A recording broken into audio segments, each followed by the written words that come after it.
ঠিক আছে, আপনি 3 নাম্বারটায় যাবেন।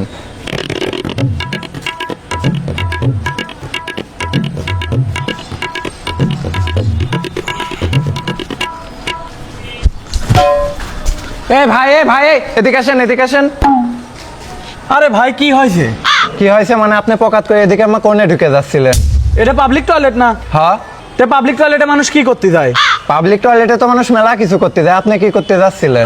আমি কি করতে যাচ্ছিলাম সেটা আপনার কাছে করতে যাবো কি জন্য? আমার কাজ করবেন না মানে? আমি এই জায়গার এমডি, আমি এই জায়গার সিও, আমি এই জায়গার দায়িত্বে নিয়োজিত আছি। আমার কাজ করবেন না তো কার কাছে করবেন? কোন এবার আপনি কি করতে যাচ্ছিলেন?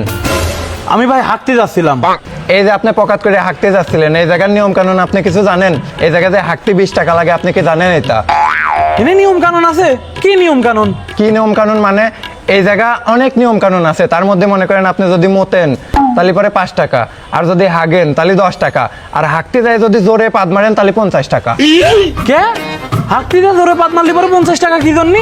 কি জন্য মনে ওইটা আপনার অত বোঝাতে পারবো না, এটা আমাদের প্রতিষ্ঠান আর আমাদের প্রতিষ্ঠানের এইটাই নিয়ম।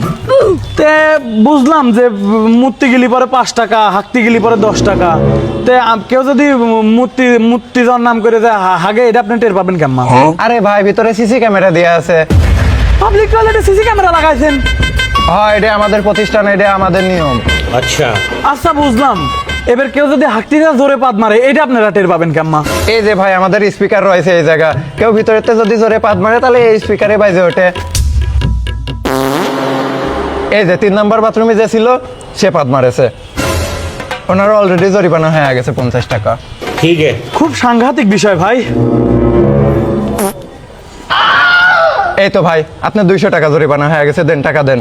কে? আমি তো কিছুই করলাম না, আমার 200 টাকা জরিমানা হলো কি? কিছুই করেন নাই মানে?